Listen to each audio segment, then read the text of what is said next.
Ewe ke sesingaphakathi bethi insimbi yesithandathu ngentseni yangoLwesibini usuku lwanamhlanje kaloku malufane nezinye iintsuku malithi liqina ube usele usazi ukuba kuqhubeka ntoni kwilizwe liphela ngalawo ke ndithi bhotani kumakhaya ngamakhaya nakwiindawo ngeendawo enisibukele kuzo elami igama ke ndinguNadia Damboza kodwa ndihambi ndedwa ndihamba naye kaloku uLiyema Nkosi kakhulu Nadia elami igama ke ndinguLiyema Ekhaya Vumisa ayike nanjengoko sele ethile ugxa wam le mini namhlanje iza kufana nezinye sinqulathe ingobozi yeendaba zakweli nakwamanye amazwe singamoshanga xesha nanga amanqaku esiza kuniphathela wona kubhubhe abantu abathandathu emva kwesichotho esihlasele eMnambithi KwaZulu-Natal phezolo ukanti ke siqwele iyure yethu yokuqala ngodliwanondlebe nentatheli yalapha ekhaya sijonga abantwana abathe bazalwa izolo ngosuku lweKrismesi ayike amadenga wetyala nazo ziphala phambili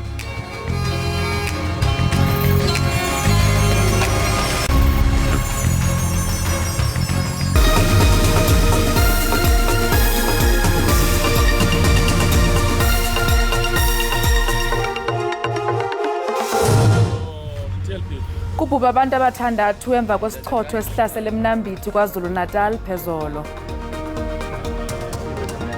Ngijabulele ukuthi umntwana wami siphatheke kahle kakhulu Umkomishinala wezempilo wephondo laseGauteng uNomantunkomora Lehoko utyelele igumbi lokubelekela kwisibhedlele saseSebokeng kwaye ebephethe izipho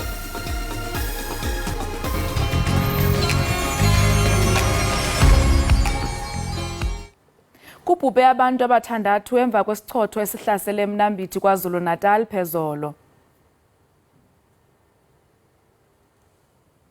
Imizimba yamaxhoba amathandathu ifunyenwe liqela labahlanguli izolo kukhokeleka ukuba abantu abali-11 baswelekile nezindlu zatshatyalaliswa iqela lokukhangela liya lathunyelwa ukuba lisebenze neqela lamapolisa iK9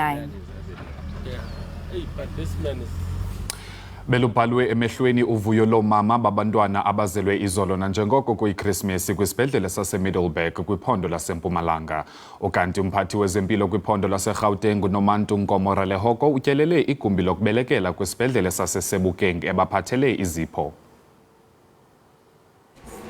Njengoba nje owengamele ezempilo esifundazweni iGauteng bevakashela igumbi lokubelethela ezibhedlela iSebokeng uthe kumthokozisile ukubona umama bencelisa kanti uyinikeza isikhathi kwasiza umama basebancane nezingane zabo ezisencane kulesi sibhedlela abaqala ukuthola abantwana bathe bayakujabulela ukuthola abantwana ngalolu suku baqinisekise nokuthi bagculisekile ngendlela abahlengikazi ababanakekela ngayo bentathi ingane izalwe esibhedlela iMiddelburg esifundazweni iMpumalanga njengoba abanye bebesalinde esaba isikhathi nje Ngijabulele ukuthi umntwana wami siphatheke kahle kakhulu uhealthy yonke into ihambe kahle Owengamele ezempilo eMpumalanga uqhuquzelela ababasanda kuba ngomama ukuba baqikelele ukuba ziyahlolwa ngokwenkolo ingane zabo To deal with the mortality, you must start at the clinic. When I was talking to them, they were saying that they normally go to their clinic, they've attended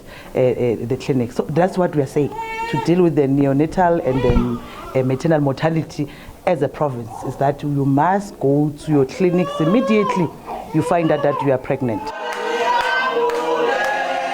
Usenjalo intombazane neminyaka e15 ubudala ibalwa kanye nabanye omama bathola abantwana Limpopo owengamele ezempilo eLimpopo uPaulile mayelana nalolu daba lwentombazane ethola ingane isencane I cannot say to the 15-year-old close your legs and open your books. A 15-year-old did not even know what was happening.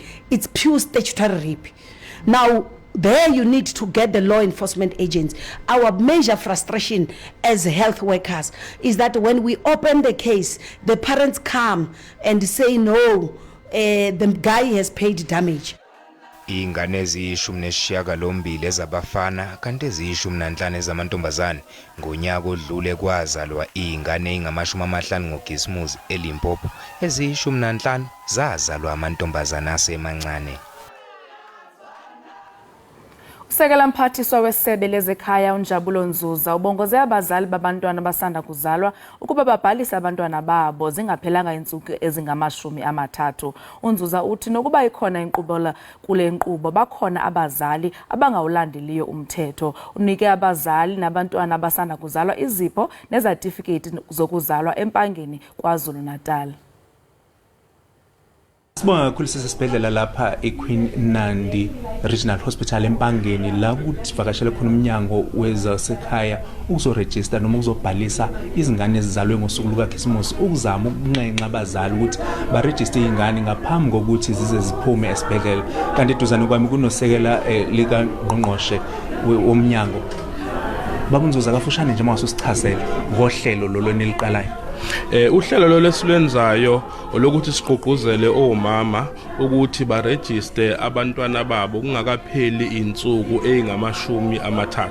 Lokho sikwenzela ukuthi abantwana bangene kuloko esikubiza nge-National Population Register okuyi-database okanye uhlelo lwabantu bonke abala eSouth Africa. Ilokho kokukunikeza ukuthi ube nobuzwe base-South Africa ngoba uma ungenayo i-ID number okanye inamba kamazisi ufana umuntu oyispoki ongekho onga-exist okusho ukuthi even ukuthola ibonelelo likahulumeni awukwazi ukuyithola. Uma sekumele ungene uye esikoleni uba ney'nkinga ngoba ufika khona unjengespoki. Even usumdala sekumele ushaye i-ID kuqalwa ngokuthi kuthiwe ithini inamba yakho. So yingakho-ke thina asivule amahhovisi akwa-Home Affairs siwavule kuphi ey'bhedlela la esifica khona umama esasenomntwana ngoba la eSouth Africa ubuzwe awubutholi ngokuthi uzalelwe eSouth Africa kodwa ubuthola ngokwegazi ukuthi umzali wakho owase South Africa. So indawo la ukuthi sifice khona umzali esigarantid ukuthi sofica umzali sifice nomntwana isesibhedlela ngenkathi kwenzakalani umntwana etetwa. Yingakho ke sithi ke abantu ka baregister ey'bhedlela ngoba ama-office aka-Home Affairs akhona. Asibuyisele izitambu ngakweni studio. Umbutho obonelela ngoncedo kwabo basweleyo iSalvation Army usebenzise usuku lweKrisimesi ukutyelela abo bahlala kwindlela yaseBramfontein eGauteng ngeenjongo zokwabelana nabo ngezipho. Nanjengoko ke iintsapho ezininzi kwihlabathi bezihlanganisene ukubhiyozela olu suku. Iningi lalabo abahlala emgwaqeni yalapha eGoli lilala phansi kwamabloho. Abanye baqhuba ngaphambi kweminyango yezitolo uma sekuvaliwe ukuze bazame ukufudumala bembatha amakhalibhothi nokunye. Kanti indlela yabo yokuthola ukuya ngasethunjini bathembele kakhulu ekudleni abakuthola emgqonyeni. Njengoba iningi lemndeni lijabulela ukuba ndawonye ngalolu suku, nalabo asebahlala emgwaqeni eBramfontein babe nenhlanhla yokujabulela umuzwa kaKhisimusi njengoba inhlangano eyimele ehlinzeka ngosizo kwabangenalutho yelule isandla kubo. Very depressed. Why? Well, I'm completely alone. Because my husband died, I am now on the street. Inhlangano iSalvation Army yedlulisele ngezipho ezifana nokudla, izingubo zokulala kanye nokunye.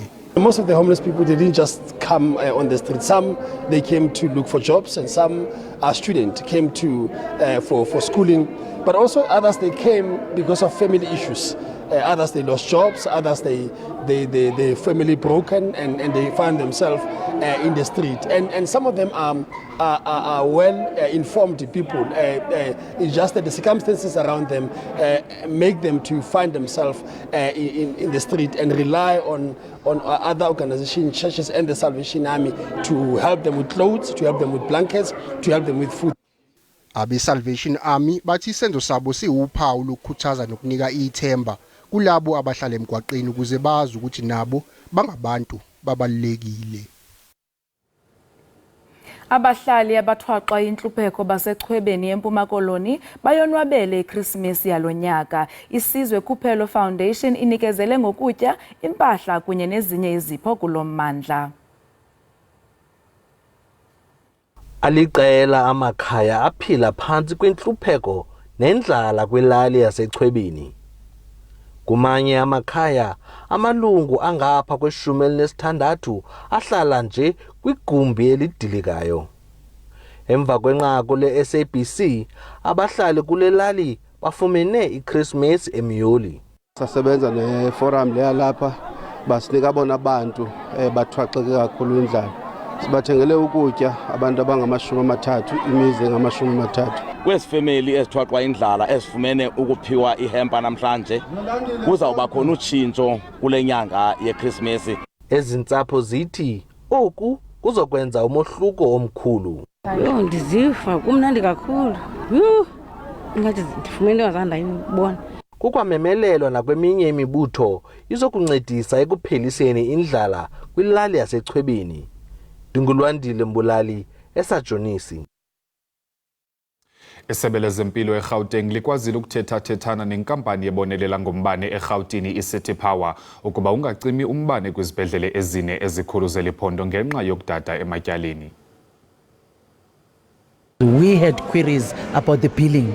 All other hospitals, we don't have any problem. It was those 3 that they were threatening to switch us off. But we have settled that dispute that we had with them, because for us it was just tell us how much are we owing you and why this amount has been ballooned. So it was just mere administration that they should have done with their teams. Then they ran to the newspapers as if we don't want to pay them. We can't be responsible and not pay them because we still need their services. But I think they must not take advantage of the Department of Health, because we are known previously for not paying service providers. We do pay now, we do look into our books, and we do check what is it that you say we owe you. That was the dispute that we had with them.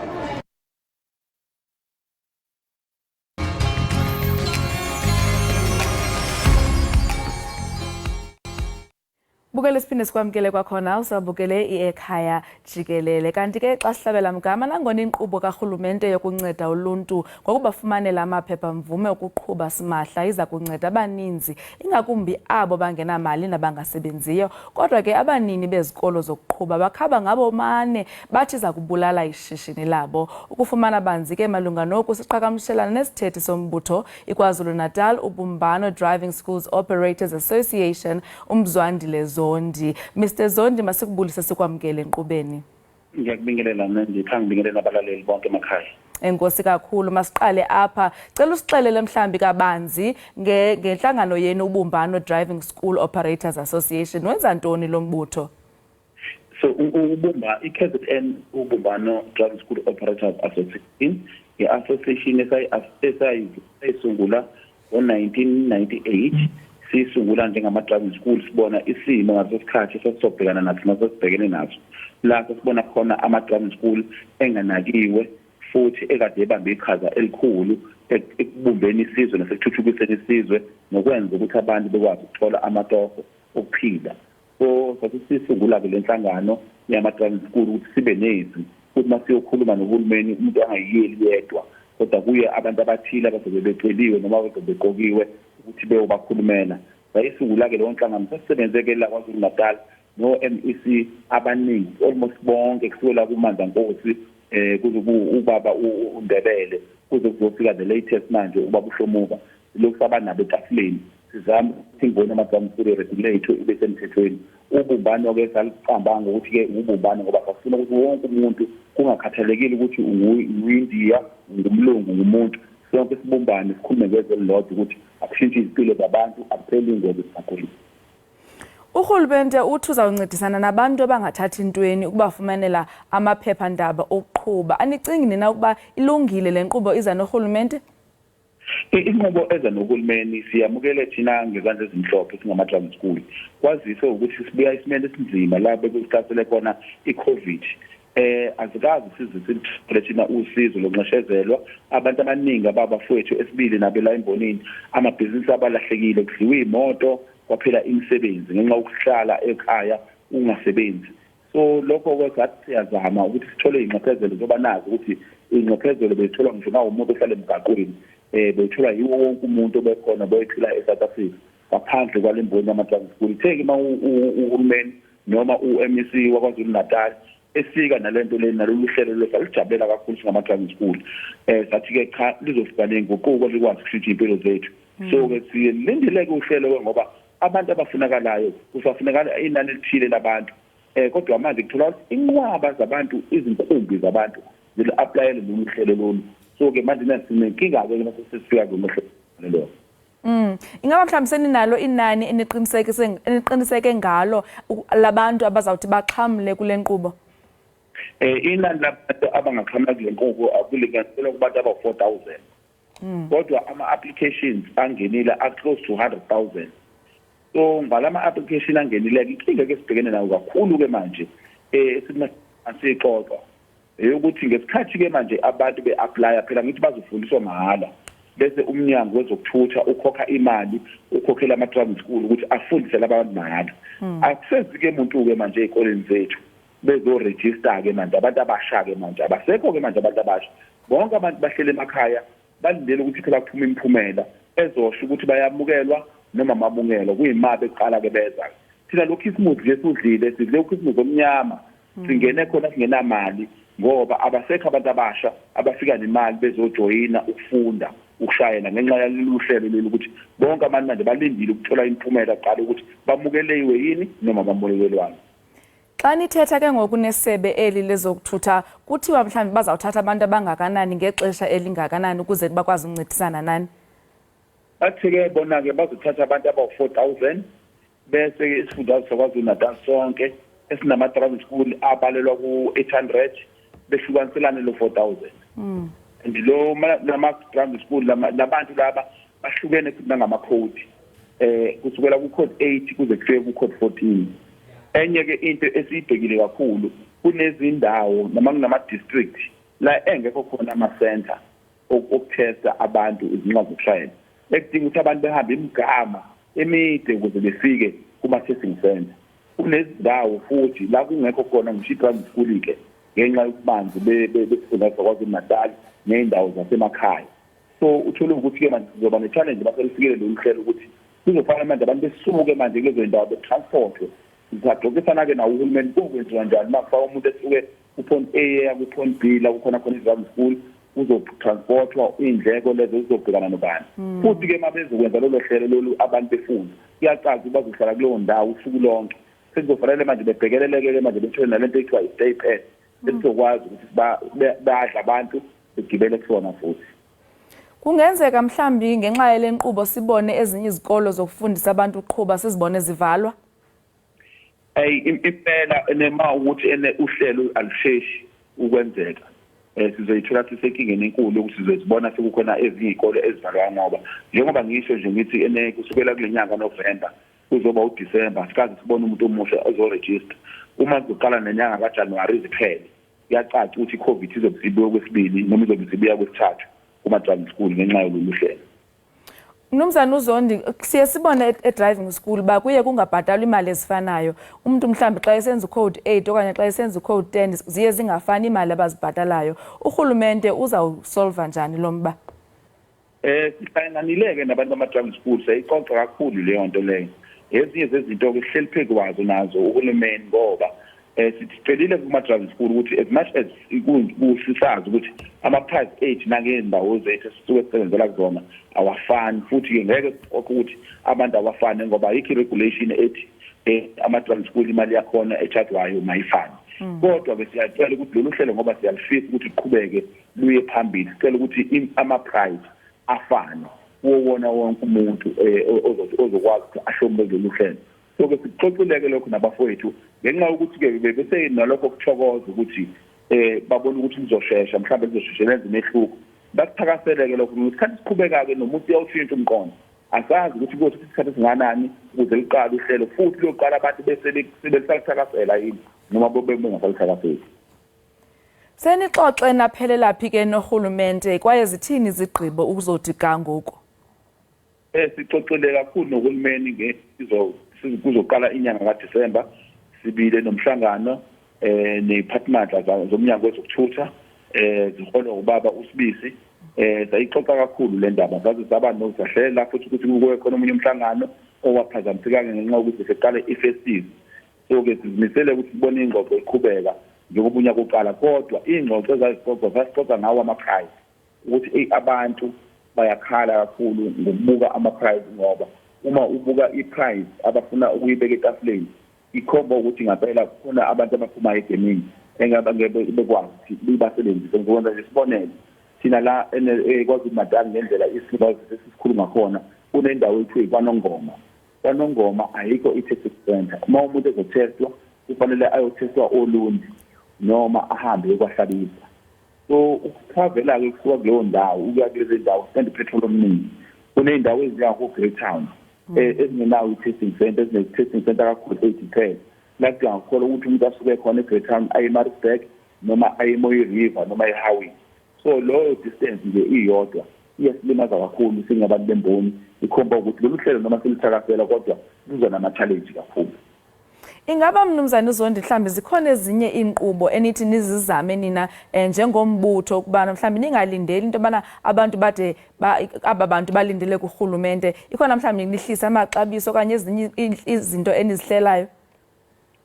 Siyayihlela nje, yabona nje isikakhulukazi nje sike sayixoxa kakhulu nami nje kweyami yezimboni ke ngehla nje kakhulu ithi ngizama ukuthi nginqenqa abantu ngenxa yokubuka ifleet yezimoto umuntu akanazo kanye nama-instructors amaningi siwaqashile sifuna ukuthi aye emakhaya okungenani petrol plastic basenze special kodwa azange siperforme ngale ndlela ebesi-expect siperforme ngazo. So khomba ukuthi lento lena isishayile ngampela, abantu basahlele emakhaya basalindile abantu ukuthi beze ukuthi bayamukelwa yini noma abamukelwa. So thina siyokhululeka mzukwane uhulumeni wathi abantu sebemukeliwe, then emva kwalokho abangazange bawathola mhlawumbe ama-SMS noma abangazange bawathola ama-call abaqhubeke beyikoleni. Siyobona ke abantu befika ngobuningi babo-ke ezikoleni zethu bezofunda ukushayela. Okwamanje nje njengoba kusathulekile kanje nabantu basahlelile ethembeni ukuthi nami ngizongena, nobani uzongena, nobani uzongena. So iyona nto esibhekene nayo. Bakhona abaziyo mhlambi abasebengenile enithi nizawuqala nabo kulonyaka uzayo mhlambi kuJanuary lo siya kuyi? Asebengenile kuphi? Kuhlelo lukaHulumende. Nohlelo lukaHulumende samile sahlunga njengoba naye uhulumeni ukhala ngokuthi wayenga-expectile ukuthi abantu bengaba abaningi kangaka. So ke usahlunga nanokuthi asiyazi criteria akayisebenzisayo ekuhlungeni ukuthi uhlunga ndlelani nokuthi ngebhadi ifomu ngiwazanga ukuthi ngilibone ukuthi ngilifunde ukuthi lalithini kahle kahle, ngoba manje angazi ukuthi uma wena ufuna ucode 10 nami ngifuna ucode 10 sizohlukaniswa kanjani thina nawe sobabili ukuthi uthole wena noma kuthole mina wena ungatholi. Asazi kahle nathi sinama-drama school sihleli la kade ngikhuluma nje nabo abafowethu ukuthi no ngesikhathi uhulumeni enza lolu hlelo kuyacaca ukuthi kwanathi sasi-create iform lokuhlunga ukuthi wonjani ozokwazi ukuthola lolu hlelo, wonjani ongakwazi ukuthola lolu hlelo, ngoba kuyacaca ukuthi akona wonke umuntu ozothola lolu hlelo. Kuzofanele kube khona indlela ezo-aplya ngayo umuntu ezomenza ukuthi abone ukuthi 1 no 2 no 3 anginawo, so kusho angiqualify ukungena zolu hlelo lolu. Kuyacaca. Mnumzane uZondi manibulela kakhulu ngexesha lakho. Ndiyathemba uba nizawukwazi uthethathethana norhulumente nide nifikelele kwizigqibo ezizawuthi ziphumelelise wonke umuntu. Enkosi kakhulu. Siyabonga kakhulu nje, sifuna engakusho nje ukuthi ngiyasibonga isifundazwe kwaZulu-Natal ngokuzama konke okusemandleni sihlangabezana nama-driving school, futhi sisifundazwe sokuqala kwizifundazwe zonke ezikhona eziwu-11 ukuthi sikwazi ukuhlangabezana nama-driving school njengoba sisebenzisana kahle nomnyango. Kuyikona nje ukuthi ingqinamba zikhona ngoba lolu hlelo liyaqala ukuba khona and nokusebenzisana nama-driving school kuyaqala ukuthi kube khona ngesifundazwe kwaZulu-Natal. So silindele ukuthi kube nama-challenge amaningi but sinethemba lokuthi kuzoba khona umehluko. Siyabonga kakhulu Nandipha, sibonge nabalaleli bonke emakhaya, sibonge SABC. Benosuku oluhle. Nakho wena ngokunjalo belethu umuhle mina komuhle nibusisiso. Enkosi. Leyo ke mbukeli ngumzandile Zondi osisithethi se-Ubumbano Driving Schools Operations Association KwaZulu-Natal. Besithetha naye ngenyathelo lukarhulumente lokuba urhulumente aseke inkqubo yokunceda abantu bafumane amaphepha mvume okuqhuba simahla. Isithethi selisebe kwemphondo umnumzana Kwanele Nxalane unqinile ukuba amalungiselelo asaqhubeka nangona kukho inkuthazo ngenxa yobuninzi bezicelo ezithe zafikelela kubo. Uthe bayaxoxisana nabanikazi bezikolo zokuqhuba ukuze babone ukuba bangaxhamla njani. Watsho ebalula ukuba abantu abangaphumelelanga kule nkqubo iinkcukacha zabo ziza kugcinwa, uqinisekisa ukuba xa iphinde ivulwa baza kubonelelwa. Mbukeli basithi qhwi evenkileni, siyabuya kungekudala.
Siphinde sikwamkele kwakhona mbukeli we-Ekhaya Jikelele, enkosi ngokuhlala nathi. Sihlabele mgama. Izolo njengokuba bekuyiChristmas kumnandi kunje yayi SABC ke nayo iphume ngobuninzi bayo isiya kumaziko ezempilo ohlukeneyo ngelijonga abantwana abazelwe ngeChristmas. Sitheke ngokumakhe sijonge kwiphondo laseLimpopo naseMpuma Koloni okanti ke ngomnxeba sinxibelelana kwakunye nentatheli yeendaba ze-SABC uKahle Rhonyoni okanti ke kwambeni kwexesha sakuzama uqhagamshana kwakunye naye ke ugqirha umthandeki Xamlashe ukusicacisela ukuba mhlawumbi ibinjani imeko ezibhedlele izolo. Qaphele ke mbukeli ukuba olu dliwanondlebe siza kuliqhuba ngesingesi. Katlego, thanks for joining us and welcome to Ekhaya Jikelele. Thank you very much. Good morning, and to the viewers as well. Thank you very much. I mean, talk to us about the health facilities that you perhaps might have visited or actually did visit, and also the district that you visited yesterday. Well, certainly, not only yesterday, but throughout the better part of the year, we are familiar with these hospitals. But yesterday, we only managed to visit one hospital where the MEC for Health in Limpopo, that is Poppy Ramatuba, and her team started by visiting the maternity ward where a group of women had been identified, and they had also been selected to sort of welcome the MEC because they are part of about 35 women in the province who gave birth to Christmas babies after midnight on the 25th of December.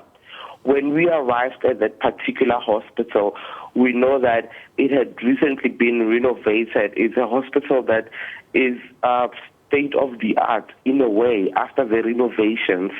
And the MEC spoke at length about challenges that the health department is facing with regards to dealing with teenage pregnancy, because from the 35 pregnancies that were recorded in the province, there was definitely teenagers, about 10. In fact, 10 of these women were teenage mothers, the youngest being 15 years old. And this infuriated the MEC. As you know, she is a very vocal politician. It infuriated her, and she spoke at length about how law enforcement agencies must then get involved because this constitutes as statutory rape of a minor, in a sense that this minor was not ready and prepared to have a baby, but then there was a violation, and it resulted in the teenage mother being pregnant.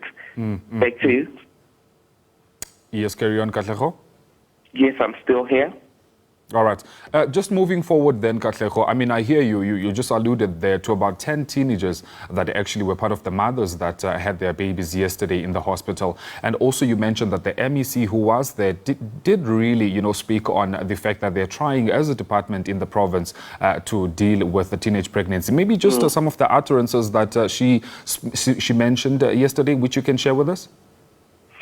Absolutely. The MEC spoke at length about the issue of parents getting involved to protect the boy child, that it needs to come to an end. Normally when there is a pregnancy of a teenager, parents would then try to hide it, try to conceal it, and by also making sure that they will protect, the boy child and not let them take responsibility. The MEC said a very controversial statement that she always utters, and I'm going to quote her. She said, quote, close your legs, open your books. Close quote. And this is a statement that she made, that young girls need to close their legs and open their books. And she said because it always constitutes statutory rape, and that law enforcement agencies need to get involved in this regard to ensure that there is some form of responsibility, that there is prosecution suspicion that the people that impregnated the 15-year-old girl and other teenagers are arrested and dealt with by the law. All right. Mandize kuwe Gqirha Xamlashe, ingaba mhlawumbi ibinjani imeko ephondweni izolo? Kulela ngosipha ithuba loba sithethe nabantu boMzantsi Afrika nge-Eastern Cape. Kona ixesha leChristmas lixesha lokonwaba and ke masithi bekumandi kumntu wonke kuba ke bimibhiyozo neziyunguma kumakhaya ngamakhaya. Kodwa ke zikhona izinto thina abantu besebe lezempilo ezibuye zasidanisa kakhulu usuku lwayizolo. Ndiqonda uba siza kuthetha ngabantwana namhlanje kodwa zininzi into ezisidanisileyo nezisikhwankqisayo izinga nje lokwenzakalisana kwabantu nensinga lokwenzakala abantu ngeendaba zemoto abawanazo basutywe ubomi babo.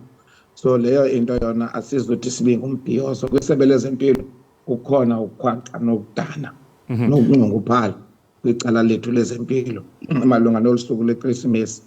Futhi ke ngoku loo nto leyo into esiphethe kakubi thina nabasebenzi bethu nangona siqonda nje umphakathi ngona sizawubhekisa kuwo kodwa kukhona ukudana okungamandla. Gqirha ngaba ngosuku lwayizolo. Yeah. Ngeza ke kulomba wabantwana ke uba ngaba sizawungena apho ke mhlekazi. Yes, Gqirha benzawubuza into kokuba ingaba mhlawumbi unazo iinkcukacha Manani onothi usinike zona zokokuba mhlawumbi ephondweni abantwana bathe bazalwa ingaba bangaphi? Ibilikhulu elinama-66 166 in total and siyabulela kuba khange kube khona mnye umntana othe waphuma ekhubazekile okanye umama womntana othe wonzakala ngexesha lokubeleka komntana wakhe. Siyayivuyela le ndawo, siyayonwabela. Abantwana ke bayi-166 abalikhulu elinama-36 136 babelekwe noko ngabazali esilindelekileyo thina abantu basebenza kwezempilo bangabantu abakwizinga nakwinqanaba lokubeleka abantwana. So abazali babo bengama-20 eminyaka ubheka phambili. Abantwana ke abangama-30 babelekwe ngabazali abaneminyaka oqala kwi-15 ukuya kwi-19. Usathetha ngenkubazeko njalo engakhange ibekho izolo xa bebezalwa abantwana. Ndiyafuna ukuza kanye kwaba bazali, ngaba mhlawumbi imeko yabo ibinjani ngokwasempilweni? Ngaba bebe kwimeko esempilweni? Abazali bona bebesempilweni, abo ke bathe banempilo noko ezinxunguphalisayo okanye ke ezibukekela babelekiswe kumaziko afanele oko njenge-Nelson Mandela Central Hospital ne-Regional Hospitals, iDora Nginza, iCecilia Makhewane neFre. So babelekiswe kwiindawo ezinjalo noMthatha Regional abantu abanempilo noko. Kodwa uninzi lwaba bazali ama-90 babelekele kwi-district hospitals noko apho sithi abo zii-low risk pregnancies ngabantu abangenampilo ixhalabisayo ama-90 wabo. Abanye ke benezizathu zokuya kwezi zibhedlele sinobugocigoci obungasentla ubungqamene nemeko yabazali. Kodwa ke akukho nto ithe ixhomisa amehlo kwezompilo zabo. Babelekile kakuhle nabo abanye sebesemakhaya abanye basalungiswa kubalungiselelo goduka. Ndiyacinga Gqirha into kokuba uKatlego sisaqhawukene kwakunye naye kodwa ke sizawuzama into kokuba siphinde siqhagamshelane kwakunye naye. Ndiyafuna ukubuza ke ngoku Gqirha ukhankanyile emva into kokuba bangaphaya kwekhulu abantwana bathe bazalwa. Ingaba mhlawumbi ukuthontelana koomama abathe baya ezibhedlele akuxhalabisi isebe lezempilo?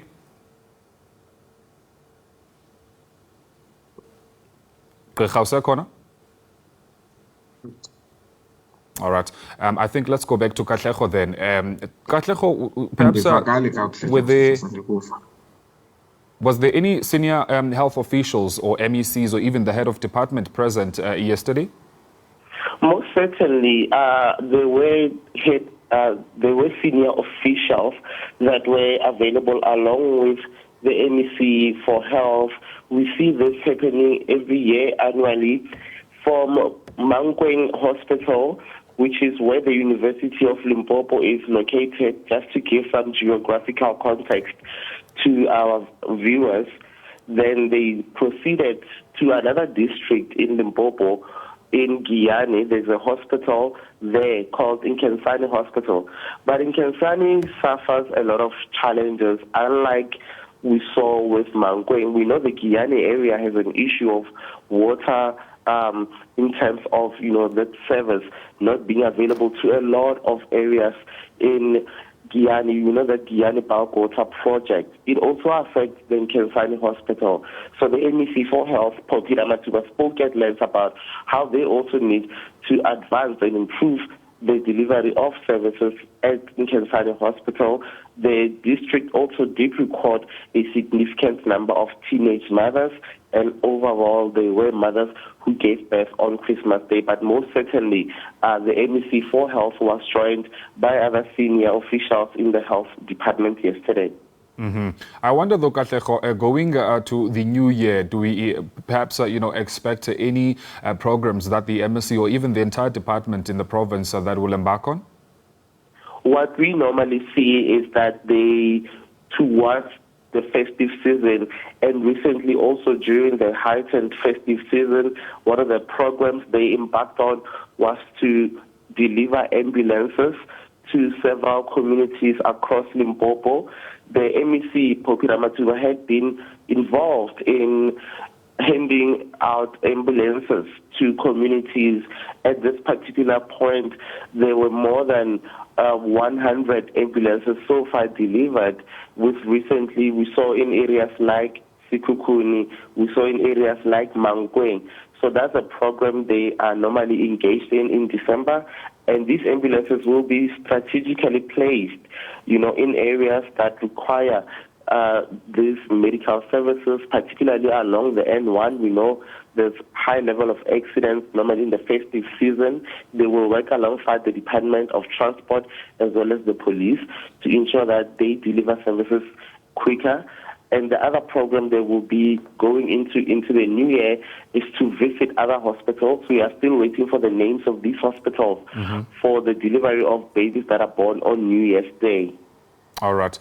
Gqirha xa ndibuyela kuwe bendibuza umbuzo wento kokubana ukuthontelana koomama ezibhedlele ingakumbi uyafumanisa into kokuba kubukhulu becala zinokushokoxeka izibhedlele zasempuma koloni. Ingaba mhlawumbi oko akuxhalabisi iphondo kusini na? Gqirha Xamlashe usekhona? Izinga lokubeleka kwabantu lithande uphakama. Singethi ke thina ke because we are not an organization of moral regeneration, kodwa ke siyachaphazeleka ngendlela indlela into eziqhuba ngayo njengoba besenditshilo that elizinga lokunyuka kokubeleka kwabantu lihleli liphezulu kakade, alinyuswanga ziziyunguma zeKrisimesi. Ke okwesibini naye lokumitha okanye ke ukukhulelwa kwabantwana abancinci aba-under age iyasixhalabisa kanobomi. Nelo zinga alibheki ezantsi endaweni koko liyalinyukela phezulu. Into ke leyo esixhalabisileyo njengoba besekutshiwo nje kuba kuyafana ke kwindawo zonke. Nomphathiswa wethu ebese-All Saints izolo, All Saints Hospital engapha eChris Hani District, Dr. A.B. Xuma Municipality, eyovuyisana nomzali nabantwana abazelwe ngeKrisimesi. And uyiphakamisile naye ngokunjalo into yokuba into ezilolu hlobo noko zifuna abahlali, zifuna abazali, zifuna abantu bemibutho ngemibutho badibanise ukuqonda nokwenza ukuze kukwazi ukuliwa kwinto ye-teenage pregnancy. Ayiyonto lena ekufuneka simane siyiripota nje, simane siyikhuza. Fanele basenze into ngayo. Binobungozi obungumangaliso into yomitha komntana ona-15 years nomntana ona-14 years. Inobungozi obungumangaliso ebomini bomntana lo umithiwe nomzali lo omithiyo. So into leyo esiqondayo uba noko abantu makabayimele ngeenyawo, ayonto ifuna untyontyelo into yolu hlobo. Ilihlazo futhi ke iloo nto leyo noko isidima samakhaya nabahlali iyasithoba. So siyacela kakhulu kangangoko kubantu bonke bayijonge le nto, ayonto ipolitical lena, into embi, into esocial. Sininzi iingxaki zethu nje abesenivile ngaphezu kwezokubeleka ezithanda nokusikhwankqisa besendithethile ngazo kuqala. Izinga lokunxila lukuhamba nayo yonke le nto ephezulu, and kunxila kwaba abantu ngexesha abamithiyo bazawubeleka abantwana. Kuphume ke ngoku abantwana abaphuma impilo zabo noko zishokoxekile, ibe into ke ngoku ofike sinyusana sihlisana ngayo namagqwetha nabazali, and ayonto leyo ke noko siyithandayo uyenza kodwa sizibona sisikuloo ndawo. Okay, enkosi kakhulu Gqirha, ngenxa ixesha kuzonyanzeleka into yoba sithi xha apho. Katlego, thanks to you too as well for joining us. Thank you. Alright. Okanti ke lowo ke mbukeli ibinguye ke intatheli ke yalapha SABC ezinze Limpopo uKatlego Nyoni kokunyeke noGqirha Mthandi Amlashe kwiphondo laseMpuma Koloni besinabisela ke ngokuthe kwenzeka ezibhedlele zalamaphondo izolo ngakumbi ke kweza nkcukacha manani bezithe zadizwa ngoYukatlego zokuba bayi-15 ngapha Limpopo kanti naye ngapho uGqirha uthi into kokuba bangaphaya kwekhulu abantwana bathe bazalwa izolo. Sithembe ke mbukeli into kokuba nizawuqinisekisa into kokuba ukhuseleko lolona nto ezawuba ngundoqo ukusukela ngoku phambili ngakumbi ke xa sizawungena nakunyaka omtsha. Hayi ke kukangako besikuphathele kona ke apha kule yuri yethu yokuqala kwinkqubo ethi Ekhaya Jikelele. Okwangoku ke masikhabe ke sithuma umntwana evenkileni xa sivele evenkileni singena kwiyuri yethu yesibini. Hlala nathi.